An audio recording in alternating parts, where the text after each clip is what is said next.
What's up, everybody? We are live, guys. Welcome to the Real Estate Power Play. This is Tuesday. We are pumped up, guys. We talked about a lot of cool stuff.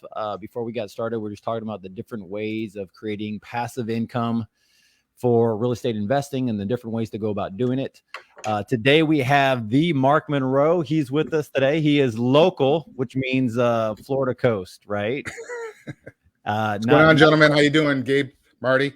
What's up? What's up? We got Marty Grizzante. So for those who don't know, he's the man to contact in upstate New York, right? Upstate New York. Good to be with you, boys. Good to be representing. And then those who don't know, I'm in the Houston, Texas area, so I do a lot of Texas stuff. So we got all over the place, guys. This is fun. Yeah, so good. Yeah, this is good. So how are you guys doing? What's happening? What's new in your guys' space? Well, it's good that Mark's actually, Marty, how about you? Not traveling for once or in an airport terminal. He can spend some time with us and not just kind of jump on and then on his way to an airport jump off. But don't we all want to be like Mark when we grow up, Gabe? Yeah, we do. We just want to travel anytime. If you guys didn't have children, you probably would be doing the same thing. That's true. That's true. No, this week's been great. We got my partner Matt and I. We are going to do our final walkthrough on an office building that we are going to be buying for our business. So we're going to finally have a headquarters. And that's cool. Yeah, so it's a mixed unit. So above us is 2 apartments. Below is the commercial where we'll be where we will be. And then we got it behind us is a large kind of garage warehouse kind of thing. And we'll be able to bring our guys, our trucks in there and really and start being a real business, Look the part. You only been at it for years and you talk about real business, but you're only somewhat successful. Now you could just brush it off. No, it's been good. We're excited, Matt and I, and it's just going to be good for, it's good for the team too, right? It's good for your guys to have a place that they can start the morning off and not just lallygag, sandbag, bring in a cup of coffee, maybe some donuts, maybe a fruit tray. But it's also a place where, exactly, right? So like you can build that culture.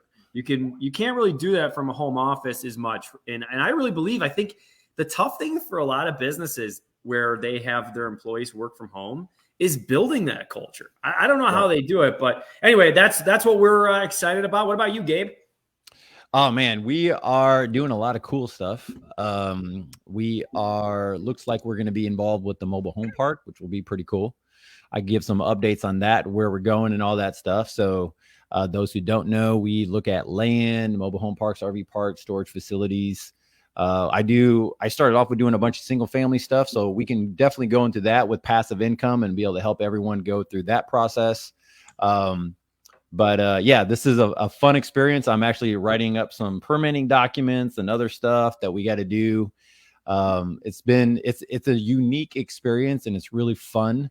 But it could be distracting because it's so fun. I was up late with somebody yesterday. We're just looking up deeds all around this property and researching back to 1950s of going, okay, we see what's going on here. And what about that guy? Maybe he wants to sell that property. And there's 100 acres over here. What about that?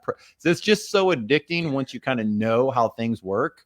So it's really fun. It's been a great adventure. So nice. What about you, Mark? What's going on? You're local. So what, guy, for those who don't know, this guy, where were you last time? I was in South Africa. Well, actually, I was South Africa and then went straight up to Vermont. We spent the night out in the safari. It was kind of cool. But wow. We cheated though. We stayed in the lodge. It's kind of the best way of describing it's like Yellowstone. If anybody's been to Yellowstone, you have the lodges out there and you have the buffalo. It's the same concept, but they put electric wire fence around the lodge so you're protected. But it was cool. But my week's overall good. We have armed guards, yellow fence, wire fences. That's the only way I would do it. That's the only way I would do it. Thank you very much. Yeah, it was an experience I highly recommend. If anybody's never done the safari, you have to do it. It's one of those things that you'll just never forget. I've done the safari at Disney World at Orlando. I've done that safari. But that's controlled. This is not the wild animals just coming right up to you. yeah, it's very true. Very true. But But business wise, it was great. You know, I came home last Thursday, and we went out with some friends Saturday night for Halloween. We all dressed it up, and what was amazing, it was good and bad. We went to this place called nearby, where a bunch of restaurants, and they have music and shopping. So we went out and with another couple other friends of ours, and I was walking around trying to find some music. When I was walking around, I ended up running into this two couples. Started talking to them briefly, and they're down here because they're sad, but their mother passed away, and they're down here dealing with a mother. And need behold, I actually are locking up that property today. I ended up sitting there talking with them for 2 hours. Lost track of time. Didn't realize that I left my other half of my friends, and my ringer was off, and they left me there. They went home, but so I didn't even realize. But that's awesome. No matter where you're at, just started, New Year's Eve, 10 o'clock at night, just started talking and worked the deal in. So it worked out pretty well. So, I want to give a little tip, because one thing I've noticed how I picked up some deals is, and I did the exact same thing, and this is really the reason why they went with me. I tell them, just leave everything. Don't worry about cleaning it. Don't worry. There was one that we did up in Massachusetts. I mean, the cable box was still left there. Nice. Cool. Well, let's get into it. Let's get into point. That's such a good point, Mark. Yeah. So it's a big tip, and that's a great tip. I've locked up a few deals that way because other investors or other people, realtors, are wanting to clean it all out. And it's a lot of work for some people, especially if they're older, if they like these kids don't live here, and they it's a lot of work for them. And they don't live in Florida. The mother was down here retired. I think they're from up in New York and New Jersey or something like that. But it was a great, just because of it worked out. But let's get into passive income. Let's talk a little bit about passive income. Let's talk about, Marty, let's jump to you first and kind of ask you, what do you consider passive income? What do you have? I know you do a lot more apartments and you're a little bit more hands-on than true passive income, but why don't you jump into it? Yeah. So for us, there's two things that my partner and I are doing. One being the rentals and the property management that we've developed over the years, but that we would not consider passive, right? Now, here's how it is passive. And here's what I would suggest for people that are listening. If I could have gone back potentially and done it. Now, I wouldn't have done things differently, but it's something that if you don't have the mindset for it, which is totally okay, rentals still work. But what I would tell you to do is, instead of managing it, I would manage it maybe for about a year, right? So if you buy a rental, manage it for a year and then hand it off to a rock star third party. And that's how it becomes passive. What happens though, and why I say do it for a year, is so that you know what you're paying the property manager for. Mm-hmm. Okay. So there's a lot that goes into, now we have over 100 units, but it starts with one, right? And then but what I'm getting at is it's not passive any longer for us because we're also the property managers, right? So of course it's not going to be passive because there's stuff that happens every day, and you deal with it the right way by dealing with it that day, right? That's how you deal with it the right way. But what I would say is, if I could have gone back and let's say I didn't want a career full-time in real estate, I wanted to keep my W-2 and just build up a nice little portfolio and walk away in the sunset, I would definitely manage for a year and then hand it off to a professional. That's what I would say. Now, the second thing, but is passive for us, that's been one of the best investments we've ever done. Besides cryptocurrency, for me, it's been the syndication that I'm a part of. So we all teamed up, a couple investors here in Rochester, on a 50-unit apartment building in Syracuse, and that is completely hands-off. Now, for the syndicators, who are also, friends of mine and also partners on different deals, they are in it, right? So they are definitely, I don't know if they would consider it passive, but for me as an LP, as a limited partner on that, I just collect the check. And it's been the best one that we've been a part of so far. The best check that you've had. Yes, absolutely. Now that's through my retirement, so I don't really get to touch it. But so it's Marty, there. It's there in 100 years. About that. Marty, let's talk about that. Some people may not know what syndication is, and Sure. And make sure, let's touch base real quickly what passive income is, just in case people don't know what it is, but majority of people should. Yeah, passive income, again, this is my definition of passive income, but it's really something where it's like your W-2, that is income that's just earned income, right? That is just a completely, you are working every day, you're working hourly, whatever it is to earn that income. Passive is, again, in, let's just say, a rental business, is that you do the work in the beginning of maybe buying the property, and then it's all going to be passive. That check comes in monthly from your renter, and it's a passive stream of income. Again, I'm jaded, so I would say that it's not that passive or very passive, because there's still some things you have to do. I truly believe, now Mark is going to disagree here, and that's good. He has a strategy that he uses that is, it seems to be way more passive than renting. Than having a rental property. But that's, in my opinion, passive income is through like a rental, slow monthly income stream. Gabe, let's ask you. What are your thoughts, Gabe, on that? Yeah, guys, I come across the same thing. It's not truly passive when you're looking at rental properties. There's other benefits though, guys. So there's all these stuff, and I want to get into this with Marty, and I know some of the stuff that Mark has done before, is the other benefits of having an asset that pays the bills, that pays everything, that pays for itself, right? That could be depreciated, that can grow over time, that has a value, and that value is applied throughout time. So that's what's really cool about some of the stuff that we do, right? Is that I look at things and go, okay, well, you know what? We can Airbnb this thing and do the arbitrage, or we can just own it. Right. And we're going to own it and do the Airbnb thing. And then if that happens and the market shifts a little bit and leans more towards rentals, I could throw it into a rental, but I still have the asset. And with where the dollar is going and where we're looking at right now, currently in America, with stimulus programs and all these other things, you really want to be looking at other ways besides what Marty was saying is a traditional W-2 income. I think that everybody in the world is looking at, okay, wait a minute, like, how do I work from home? What else could I be doing? What is this extra time that I have? Could I be doing something with my time? And I think that without having the right skill set and the tools, it might be overwhelming, a little scared, a little bit of fear in there where you're not really jumping into it. And like Marty said, it's just, we all started with one property at a time. Very few people started with 50 doors at one time, right? Unless they did like a syndication type deal where they put 50, 100K down and someone else just, did all the management of it. So that's what I see there. I see passive income as being a lot of different things. So let's see if you're looking at, besides just real estate, you could be looking at other things that be coming in. You're looking at stocks, you're looking at yields, you're looking at, Marty was mentioning crypto, so crypto could work.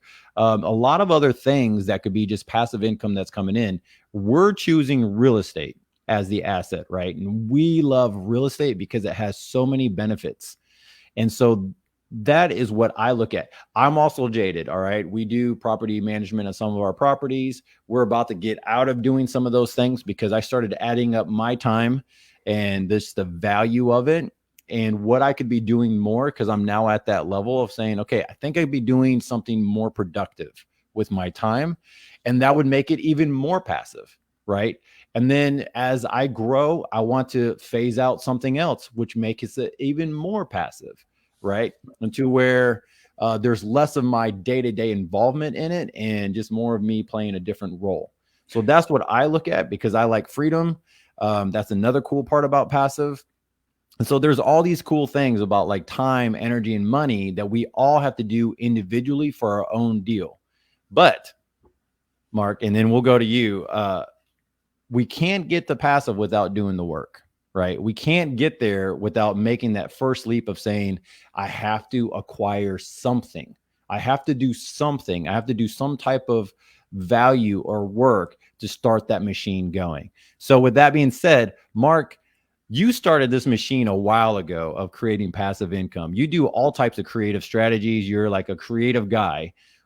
How did you get started doing, like, what even made you get started doing passive income? Actually, I'll tell you, I was actually at the age of 19 when I first started. When I did this, I didn't know what I was doing. I was the age of 19. I was up in Vermont, if you will, where I grew up. I put these signs out on the side of the roads, like we buy a house. Actually, I put them on the telephone poles with a big staple. And I got a call from the town, like, oh, you're breaking. I'm like, oh, I didn't know what I was doing. I didn't know what I was doing. So what happened was this guy called me up. He had a mobile home for sale, and he said it was worth $21,000. He wanted like $18,000 for it. And I'm like, I'm not interested in a mobile home. I didn't really know what I was doing. I'm not interested in a mobile home. So then what happened was, the guy called me back a week later. He said, give me $12,000 for it. And it's worth 21,000. I'm like, I'm not interested in a mobile home. Nope, sorry. So then I found out, I asked that same question. I'm like, hey, do you own the land? He goes, no. So it was in a mobile home park. So that made me even turn off even more. So then about a month goes by. He calls me back. He goes, give me $6,000 for it. And it's worth 21. Now I'm thinking, okay. And, what I found out is he didn't live there. He had lot rent. He was coming out of pocket. And I kept saying, I'm not interested in a mobile home whatsoever. I don't want it. But you know what? I'll give you $3,000 for it.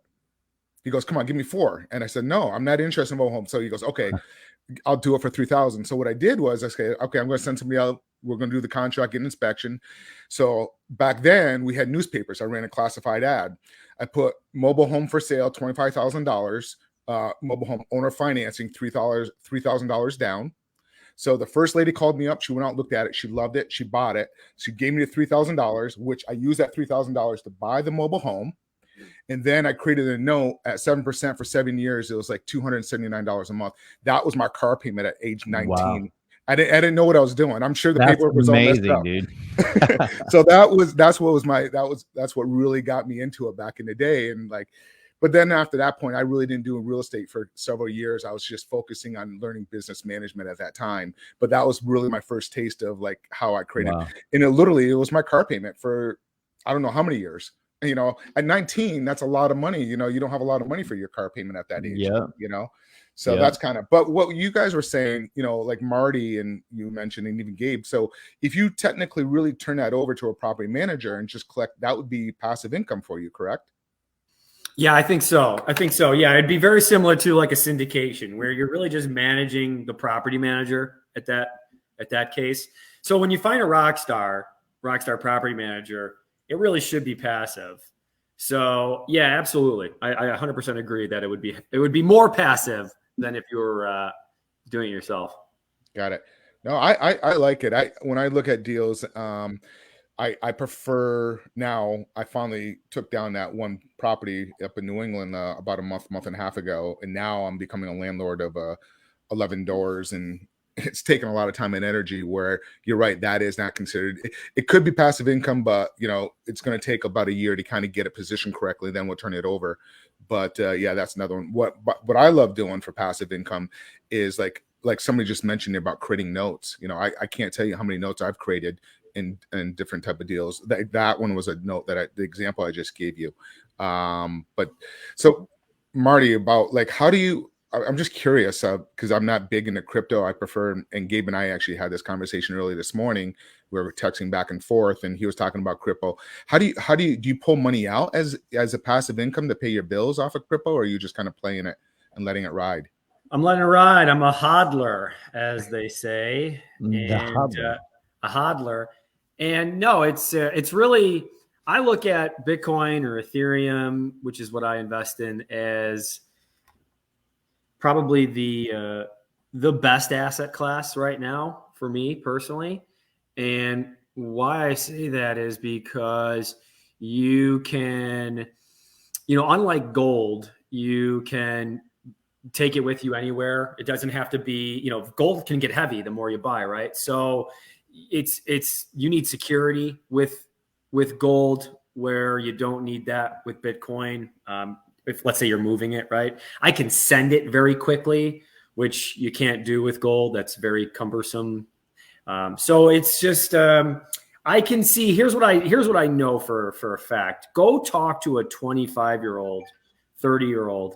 Hey, what's the price of gold right now? They're going to have no clue. But if you ask them what the price of, Bitcoin or Ethereum, they're going to have they're just going to know more about it. And it's something that it doesn't matter for a lot of people, but for the people who want to, hey, control their money a little bit, that they don't want to be, I guess, forced by what's going on with the U.S. government with all the money printing. It's just a good hedge. It's something that I'm doing. And right now we're at all-time highs for both ETH and Bitcoin. Nice. Gabe, how about you with your, like, what are you, I'm assuming this mobile home project that you're working on, you're positioning that for passive income, or what's your thoughts on that? Yeah, totally. And you're right. So, cause someone was, the person I was texting about the notes, guys, if you have any other questions about passive income and different strategies, ask about them and we can expand upon them. Cause within us three, we've pretty much done every different type of strategy there is. So on parks and stuff, it's a different type of strategy for sure. I'm learning a ton on it. I love it.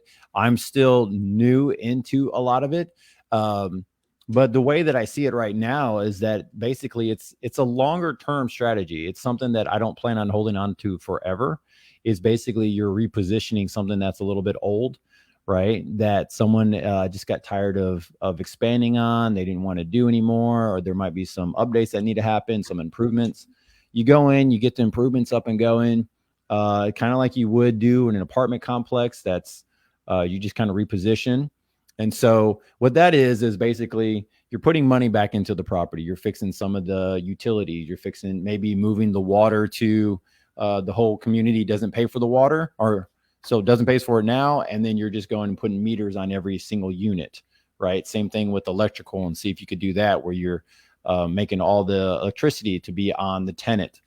Same thing with the trash, same things with these other things that, and I know because I started off kind of small with the 7 unit. That was kind of like that. I guess it's not really a mobile home park, but it had 7 individual houses. And then you move it from that point of going, okay, now that I have these, I learned a lot of lessons in between of the stuff that I should have done in the very beginning. I'm like, oh, I didn't know. And then I bring out the guy that is supposed to help me with the electricity for the electricity provider. And then there's like, well, if you would have asked me this 2 years ago, I would have told you this. Well, the same guy came out 2 years ago, guys. And I'm going, I'm pretty sure I didn't say the right language, but I did mean this. Okay. Just want to let you know, like this. He's like, yeah, but you didn't say it this way.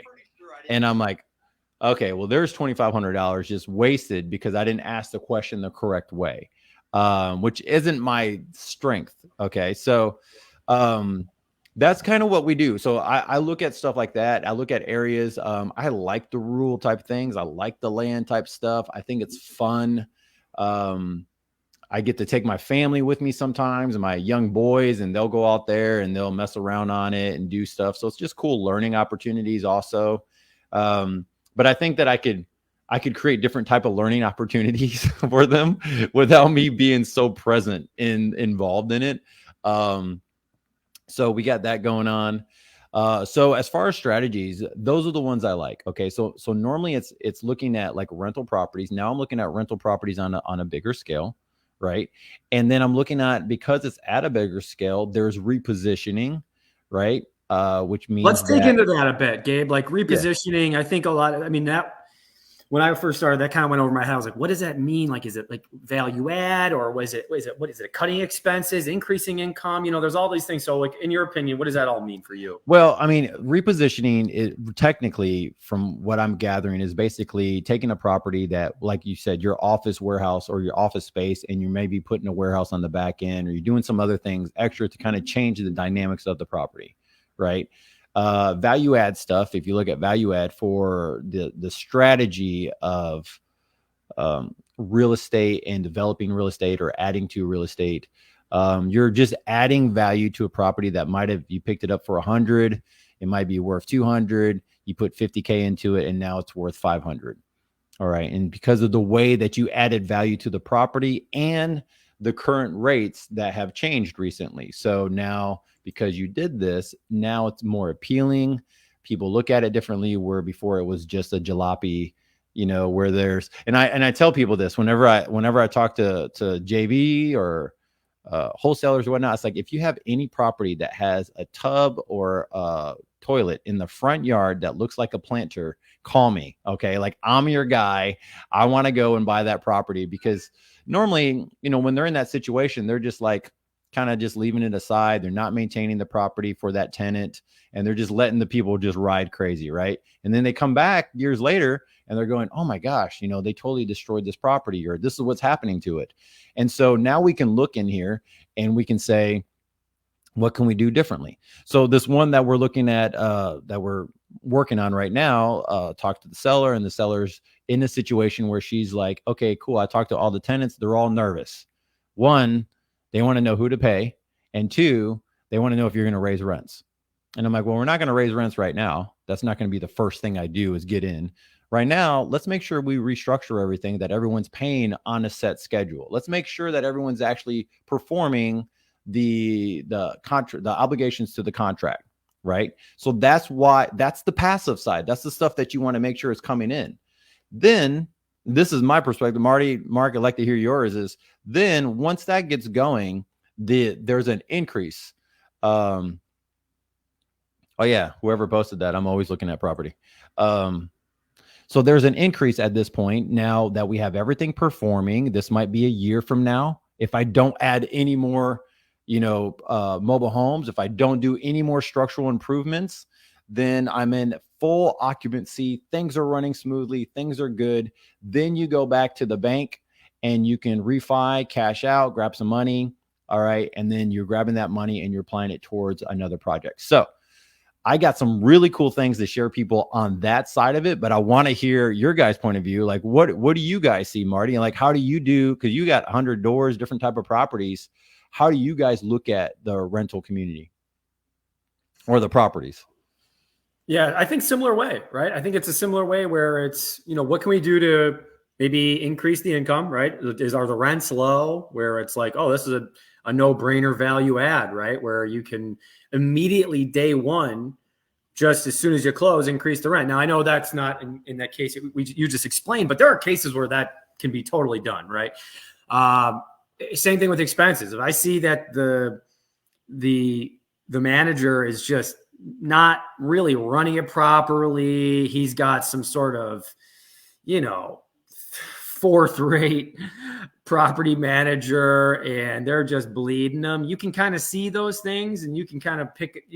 Again, that's a little bit more in regards to experience, right? But those are real good finds to have where you can start increasing value right away.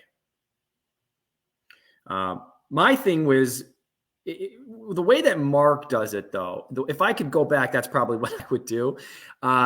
He's got it where it's extremely passive. Mark, could you get into that a bit, please? Yeah.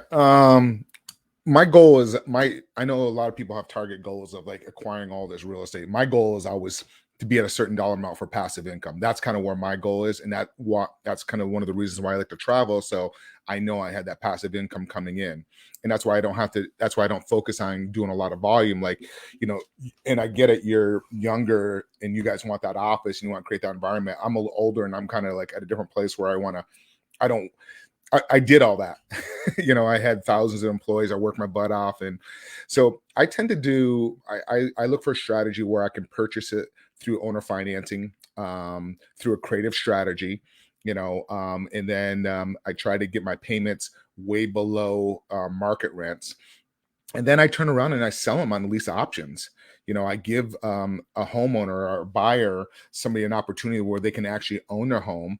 And then whatever the market rent is, I usually just go like a little bit above that, like $100, $120. So I create that arbitrage, if you will, for what I'm paying for the property. The seller, I technically own it now because, I purchase it through seller financing, but then I'm turning around and selling it through a lease option. A lease option is a rent to own.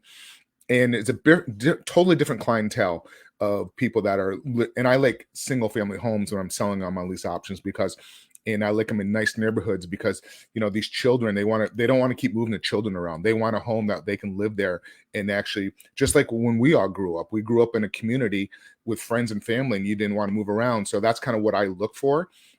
And then I set it up where, anywhere between a 3 or 5 years. So I'm making a spread in between it, an arbitrage. So, I have some deals where I'm making, $50 a month. And I have some I'm doing almost $1,500 a month just between the different spreads. So that's kind of what I look for. I look for a minimum of like $250 a month in spread. The $50 a month one, the reason why I held that one is because I have a huge equity spread of what I paid for it and versus what I sold it for. So on the end of that, in 3 years, I have a big payday coming out on that one. Otherwise I wouldn't sit on that one. Sometimes I'll create that, and if there's not a big spread, I'll just sell my position like through an assignment, if you will. So that's kind of what I look for. And knock on wood, I haven't had headaches. It just sits, comes in. I just have my admin just check the account monthly and just make sure the payments came in. And if not, we use Cozy. We did use Cozy. I don't know if you guys are familiar with Cozy for the rent section. So it's all set up on their system. The tenant buyer, if you will, and they put their bank account and they pay it monthly, and then it comes right into our business bank account. But what happened was we switched over to Cozy and apartments.com switched. Now it's apartments.com bottom out. And I did for the last couple of months, we did had some issues because when you create a new account with apartments.com, they wanted to go through the verification, and that came a little bit of a headaches, some stuff. And on these, a lot of times they don't have the full down payment. When you sell on a lease option, you usually do first month, last month, and security. And then you usually do like a 3 or 5% down on top of it. There's one right now where they don't have the full down payment, but they make great income, and I qualified on the income. They're going to pay an extra $800 a month for the difference that they don't have for the down payment. So that's a private note that I'm creating. So besides the rent, I'm also collecting an $800 a month for 16 months on top of that. So does that kind of make sense? Yeah, I love it. No, and that actually one of the questions I was going to ask is how you manage that rent coming in if you have like a third party that makes sure that, but it's all done through apartments.com. So that makes it even simpler for people. It is. So that's awesome. Yeah, you just set it up and it just goes, and we just make sure on the end of the month, we always just check and make sure all that. Knock on wood, I have not. Because it's a different type of tenant, you know what I mean? It's not like your other tenants, like we bought this other place and we're already going through the eviction on some of them already. So it's like, so I understand what you're talking about on the apartment side. And, right now we're managing that, like you said, and then we're going to turn that over. And that one, we're actually going in there. They were so below market rents, and, we're increasing the rents already by two of them by $250, because one was vacant, what they were getting for, and now we're bumping it up $250. And then the one we're evicting, going through that eviction process, we're going to increase the rents on that one by $250 on that one. So it, like you said, it all depends in what you look at. Now, let me ask you a question, Marty. Are you going to position to kind of go more passive income, or are you just kind of just rolling up your sleeve and trying to be that real estate firm, if you will? Yeah, it's a good question. So Matt and I have certain goals we want to hit, right? So we know to hit these goals, you can't just do it straight from passive income. We're going to have to put in the work here. And one of those goals is to also buy or start, but most likely buy a heating, electrical contractor, plumbing business, and really kind of start our enterprise, so to speak. So that's the next step. So that office space is really to help push that, right? It's to attract that in a way. And we're ready to go. We're 32. So we're ready to rock and roll. We got time to make some magic happen. We're going to take a bet on ourselves. We're going to gamble it a bit, and we'll see how the chips fall. But I told Matt the other day, I go, it doesn't matter what we do. It's going to work out, right? So if you kind of take that approach, it works out, right? Even if you get punched in the face multiple times, and we're ready for those punches. But that's what we're doing. We're looking to build. Mark, you were there. I don't have kids, so we're just like, hey, let's go crazy. Let's see what happens, and we'll figure it out. That's good stuff. How about you, Gabe? Are you still there? Let me ask you a question there, Gabe. What are your goals? Like, are you wanting to build a firm? Or are you creating more passive income? See, that's the beauty of this group with all four of us, because everybody's in different stages. So people listening to our podcast, by the way, make sure you comment, like us, or whatever, if you're watching us on a podcast or our social media, whatever the form is. But make sure you whatever, guys, just whatever. Exactly. Yeah, guys, look, man. So this is a strategy, right? So we're talking about passive income strategy and the reasoning behind it. And it's cool to hear people's goals. And I like to hear what Marty and what Mark's saying, because it's different age groups, right? So Marty's like, no, man, we still got time. We got bandwidth, man. We got energy. Let's do this thing. Let's rock it out. Like for me, I'm just started into my 40s this year. I have 3 kids, wife, house, everything else. And I'm like, okay, I have really the foundational part of not just my life, but the life of the business and what we've been doing. So let me make sure. Okay, cool. So one of the things that I have been looking at is just how to keep on expanding over time, right? By acquiring bigger properties, keeping an eye on the cash flow, keeping an eye on what we're doing. We have a group called the North Houston Real Estate Investors, which I love being a part of and doing and helping. And that's the way I give back. It's also a way for me to acquire properties, JV with people, find lending, find friends, people I want to connect with. So we're growing that, which is fun. And then we're entering into a new space that I have not done ever in my life, which is super fun, which is the mobile home park, storage facilities, stuff like that. What's really cool is that on one that I'm going to be part of, it looks like we could put some storage units on there. So now the people in the mobile home park have, normally they don't have garages or even a carport. So now they have somewhere to store their stuff. Right. And so now you're just finding different ways for assets to grow and to go from there. One of the things I do like about what Marty was saying, what it says, you can't do everything off of passive, but one piece here is tagged upon another piece that builds upon another piece that builds upon another piece. So what people don't see behind the scenes, guys, and you guys can add into this, is how, I had my mentor tell me this, I never knew it. He's like, so what happens is you build a business and it starts to take off and you want to look for something else that's right in that field, right in that runway where it can feed off of the exhaust fumes of what you're already producing. Okay. And so Marty has some exhaust fumes of stuff that he's already producing. And some of that exhaust fumes is the passive income, right? Some of the exhaust fumes is passive income in a certain direction of going, man, I really need a guy who knows how to do AC and heat. Right. And man, we've been running into this stuff and all of our stuff. I can't tell you how many companies that have over 100, 150 doors, right? Or just individuals that are going, I call on this person all the time, right? I need this person all the time. Why don't I just go create my own? I know people who've started their own title companies to their own whatever, because it's like, that's the direction I'm going into. And now that I have a foundation. Number 2, guys, the thing that I love about the passive income thing, that it sets a baseline, sets a foundation for your team. If crap hits the fan and you lose money on a deal, right, your team is still getting paid. I'm not sure the passive income, the $200 a month, the $350, the $500 a month for each property is really going to just make you have this lavish lifestyle. But I think what it does is it helps you to get a better quality team together. So that way you can go, okay, I have the moxie, the guts to go, okay, this will work out. However, my baseline is everything's covered. The team's covered. We're covered. Now let's go make that commission. Let's go make that more money. And what that does for me and for those who I know, it gives everyone like a peace of mind when you're waking up in the morning. You're not thinking everything's collapsing on you. You're waking up in the morning and saying, okay, how do I go out there and get it? I have a foundation to grow. Number 3 that I really like about this is that now that you already have your foundation set up, and this is like the Martys, this is the Marks, this is the stuff that we talk about in our back channels, guys, that would be super cool for you just to be part of, just to go and learn why this is so important. That same employee can shave off maybe 2-3 hours a week to start the other projects that you're working on, right? And so those 2-3 hours you don't have, right? Those 2-3 hours, Marty's working on a certain thing. Mark is working on these other projects that he has because he just created more things going on. Now, if you take 3 or 4 or 5 employees that you have, whether it's mobile employees to those that are in-house, now they can all shave off a couple hours each towards that new project, a new endeavor, right?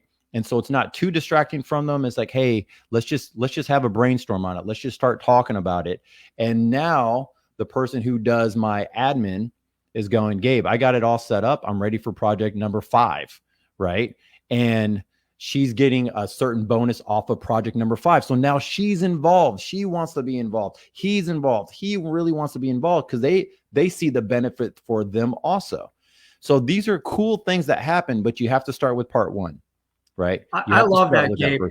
I love because we talked about this offline months ago, but one of the reasons why you're go vertical, right, is probably through that mentor or just that idea, whatever. You got to go vertical, baby. Got to go vertical. But right. So again, and this is like a part of like the corridor principle where when you're starting something, whether you're a business owner, things just kind of happen because you're walking down that hallway. So doors start opening where it's like, yeah, I bought a rental. Now I have 10 and I always need an HVAC. And if you're an entrepreneurial kind of person, you're going, well, how do we start, making sure, and this is a conversation I just had with my partner, Matt, yesterday was like, hey, all of a sudden you have a HVAC company.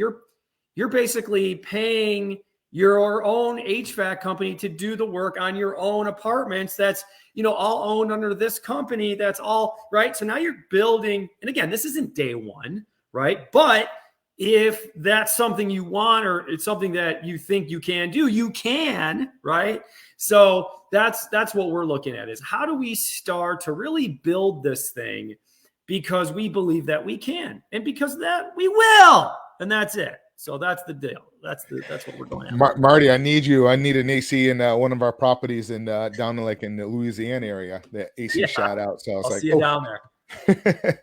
So it's kind of funny about that. So, let's talk a little bit more about like the different type of like, I know you touched base a little bit on the syndication, but I think we should talk about that a little bit more because it is a huge passive income type of strategy. Syndications can be done in many different situations. We all, Gabe mentioned this a second ago, and we all kind of want to get into the storage facility arena because it's just, quite frankly, a cash cow business. You're just renting dirt. You don't have to worry about toilets. You don't have to worry about a whole lot of stuff there. And, I know a lot of people have done the syndication, if you will, in that. Also land development that I've been working on, syndications on that. And you mentioned something about an LP. What is an LP? You said limited partner. Kind of give it, Marty, you're pretty familiar with this. Why don't you kind of go a little bit deeper into that? And so people have a little bit more knowledge. Absolutely. So syndications is really just a pooling of money, right? So a group of individuals that are looking to purchase an asset. So, and that could be, for our case, real estate, but it really could be anything, business. It could be just something that a group of people want to collectively put their funds into. Now, what's really cool, and I'm going to get to what an LP is in a second, but what's really cool about syndications is that for people who want to get into real estate and they don't really know how to, for those who have a IRA that's just sitting around and it's not really doing anything and you're not learning anything, right? If you're just giving money to your Wells Fargo guy or Morgan Stanley guy, they're really making all the decisions with that money. And what's cool about syndication with real estate is that you can be a part of something, right? You can be a part of a real estate deal. And what's really even better than that is that you get to learn from people who've done these kinds of things before, right? So you get to be a part and really less risk. Yes, there's money involved, but it's just a lot less of the, that day-to-day punch in the face real estate that can happen when you first start off with like a single family. You can go right to the big time of an apartment building and see just the difference, because I really believe that it's just as much work, and I know this for a fact, I've done it, to close on one house than it is to close on a 20-unit apartment, because we've done that. It's the same amount of work. It's the same amount of time. It really is. So it's like, again, different story. But yes, to get back to syndication, I truly believe that it's a great way for someone that has an IRA or a 401k. They leave their job. The 401k is now in an IRA. You can self-direct that through a number of different companies. Take that money, put it into a deal, and now you're a real estate investor, right? So that's what's really nice. Okay, an LP, a limited partner, it's just that. I'm not the person that put the deal together. That's the syndicator. That's the person who found the deal, negotiated it, raised the money with us as me, the LP, and said, hey, here's what we got. Does it make sense? Yes, it does for us, right? It made sense for me. And we rocked and rolled. So that's we're on year 5 right now. Or no, you're probably 4 now on like a 10-year timeline. So it's going to depend on, the investor, what they want to do. But yeah, it's been awesome. I really suggest anybody who's got an IRA just hanging around and wants to get into real estate, think about a syndication and putting your money into a deal. Let's Gabe, I want to ask you a question because Marty said something about IRAs and investments into the syndication. I know you've done before like IRAs, and people don't realize that they can actually also do notes to be the private lender through their IRAs. You want to talk about that a little bit, Gabe? Yeah, guys. So this is a cool strategy, another passive strategy, but just this strategy is a little different because you're not pulling money out of an IRA yourself, right? This is something that's going into a property. Money that's going into your IRA account after you invest it. You could do like a self-directed IRA. And there's different custodians around the nation. Some of them are really good. And what you do is just put it towards, you could do towards real estate, you could do towards notes, you could do towards anything really. Real estate is really one of the primary ways. I have a good friend of mine who is a custodian of a IRA actually. And he was just mentioning that most of the funds that they put out there are for real estate. But you could do it towards anything. So now you have a note or you have a real estate rental property, whatever it is, and it's producing cash flow. That cash flow goes back into your IRA account. That's no taxes that are paid on your IRA, right? And then it's just collecting inside that account. And then as it collects, you can take that money and you can apply it again. And then you can apply it again and you can apply it again. And all these things are done through the custodian of the IRA. And you don't have taxes that you're paying on it. Right now, there's also penalties and stuff. If you pull it out, there's a downside to it if you need that cash right now in an emergency. But overall, it's for you. And it what it helps me to do is to look at things from a long-term perspective, right? And the seed planting perspective on everything. Sorry, guys. And so one of the things that I think that all of us, misunderstand is that passive income isn't designed to have something like Mark said. His first thing was 19 years old. His passive income took care of a car payment, right? But what did the car payment help him do? What did it help him to accomplish? And those other things that went along with it. If he were to go back and look at it now, he'd probably say, okay, that 19-year-old, this is what you could do differently, right? So we're not saying to use your passive income to go out there and buy a Lamborghini or anything like that. But what we're saying is like using it as a seed for your next phase, right? Which is why the IRA idea is great to have. If you go in that direction, it's great to be looking at because it's making you go and making you store money aside, right? And it's like making you have a savings account. So it's really good. So then you can start seeing things tumble forward. And once you start seeing things tumble forward, like that bank account gets higher and higher, or that the IRA account gets higher and higher, you start getting excited and you're going, okay, what else can I do? Right? What else can I use this money for? And you're looking for opportunities, right? And then you can do stuff like put it towards a syndication or put it towards something else, right? So those are some of the things I see. And I think it's a great strategy because it's anyone who has kids or family or looking at that type of retirement, it's tough nowadays, I think, for most people to see the taxes, right? Yep. That's really owed on a lot of these things that we do until you get into it. And then you're like, whoa, I think all of us here have used our private money lenders, if you will. A lot of times they use in their IRA. I'm sure all of us have done that where they can get involved and they get into the real estate.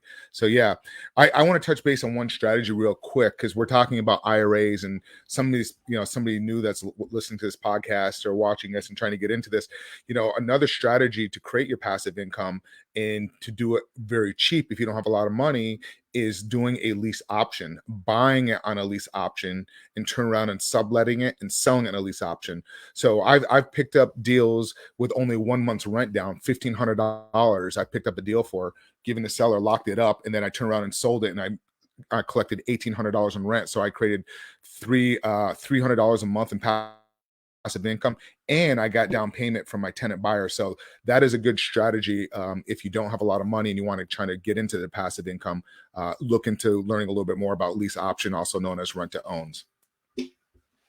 And I want to say something too, Mark, because what we're talking about is investing, right? So with passive income, you're investing your time into like learning a strategy, right? And what's so important is that people do invest. Whatever it is, you got to invest, because if it's sitting in your bank, right? If it's an IRA or it's just in bonds or whatever, you got to really just kind of figure out what you're in. But the point is, if you're not investing, you're not going to have the financial freedom that anyone deserves to have, right? We all can have extreme freedom if we want. And some people are going to take different pathways to get there, but the idea is these people are at least investing, right? And you might not always win, but the way that you'll never win is if you just keep it in a bank, right? So that's my thought on that. I really think that everybody should be doing something that's going to create passive income. And because even if that fails, you're still in that kind of like hunger and that mode and that hunt to find something that does. And you're going to learn a lot about yourself. You're going to learn a lot about how, the world works. You're going to learn a lot about business. And it's just something that if you're not doing, you're missing out completely. And you're going to end up being at an age where you go, I really wish I would have taken that chance. Yep. You don't want to be there. Yeah, I was actually talking to a buddy of mine the other day, and he's big in sports. He's a big sports bettor, right? And especially in football. And I was using the analogy of like, hey, I know about real estate and doing stuff, but quite frankly, I don't follow. I do follow football, but I don't know who the quarterback of the Arizona Cardinals are. You know what I mean? Like he knows, because he knows that, he knows what game to bet on. I'm like, okay, what am I going to do? Just listen to the announcer and saying this game's going to win, and I'm going to let him decide my betting, if you will. One thing though, I just want to say real quick, we are not financial advisors. We're just kind of giving advice of like what we've done in our past of, creating passive income through real estate strategy. So that's kind of what we're talking about here. So I just want to point that out to individuals. But yeah, I thought the show was great. Gabe, you want to kind of go around? What are your thoughts? Hey guys, yeah. As far as passive income, guys, and strategies, and you really got to get started. So you got guys that are in Florida here, New York, Texas, Michigan, and we're kind of all over. Get involved in your community. Get involved in those who are next to you. Networking events, Facebook groups that are in your community. Ask a bunch of questions. We have a group called the Real Estate Power Play that this is connected on. So those who don't know and you're on the other channels, in Texas, I have one called the North Houston Real Estate Investors. I like to help people through there. And someone actually was just sending me a deal from that group to me to help them assess and look over just stuff like that, guys, that you have to do to get started and look at it. I know that it could be overwhelming, but you can do it. And I like what Marty said. Really, if you just keep on applying and keep moving forward, it will work out. You might not get the first one, but it will work out. You might get the first 9, and then the 10th one is kind of like a jalopy, but it will work out. And that's the main thing, is to keep moving forward. Gabe, I'm sorry, Marty, go ahead. Yeah, just be an opportunist, and let me tell you this. If you are someone who is, I'll give you a piece of advice. If you have to pay to be a part of that, be a little bit of, I guess, leery of having to pay to be a part of like an investment in regards to like, you might be an employee at that case, I don't, multi-level marketing, that's a different strategy that I think it can work too, if you're really, really good. But I would say stay away from any of the stuff that's always like turning and churning constantly.